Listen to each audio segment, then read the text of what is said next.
கிருஷ்ணகுடில் அப்படின்ற ஒரு அழகான கிராமத்தில் அன்பு, ஹரிஷ், அப்புறம் ராஜான்னு 3 நண்பர்கள் வாழ்ந்துட்டு வராங்க. அந்த 3 பேரும் ஒரே பள்ளியில் ஒரே வகுப்பில் படிச்சுட்டு வராங்க. ஒரு நாள் அன்புன்ற பையன் அவங்க குடும்பத்தோட வெளியூர் போகிறான். அன்னைக்கு அவங்க ஊரில் பக்கத்து காட்டில் இருந்து ஒரு குரங்கு வந்து சேட்டை பண்ணிகிட்ருக்கு. எல்லாரும் அந்த குரங்குக்கு சாப்பிட்றதுக்கு கொடுக்குறாங்க, விளையாட்டு காட்டுறாங்க. இன்னும் ஒரு சில பேர் அது மேலே கல்லை தூக்கி வீசி கலாட்டா பண்ணிகிட்ருக்காங்க. அப்படியே அந்த நாளும் போகுது. அடுத்த நாள் அன்புன்ற பையன் ராஜாவை பார்க்கறதுக்காக ராஜாவோட வீட்டுக்கு வரான். அப்போது ராஜா, டேய் உனக்கு ஒரு விஷயம் தெரியுமாடா, நேற்று நம்ம ஊருக்குள்ளே குரங்கு வந்து ஒரே ரகலையாக இருந்துச்சுடா. நான் கூட அதுக்கு ரொட்டி, வாழைப்பழம், தேங்காய் அப்படின்னு எல்லாமே கொடுத்தேன். அது வாங்கி சாப்பிட்டுச்சு.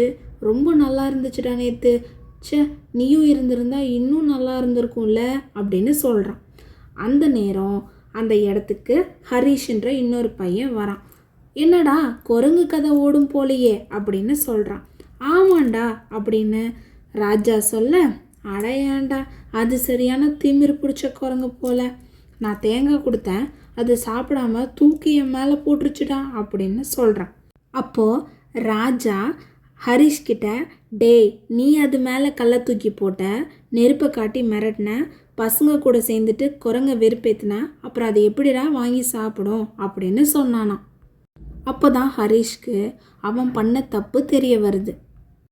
இதே மாதிரி தாங்க ஒரு சில பேர் பின்னாடி தீங்கு செஞ்சுட்டு அப்புறம் வந்து எல்லார் முன்னாடியும் தன்னை நல்லவங்களாக காமிச்சிக்கிட்டு உதவி பண்ணுற மாதிரி நடிப்பாங்க.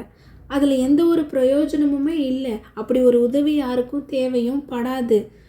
சொல்லப்போனால் அதை யாரும் விரும்பவும் மாட்டாங்க.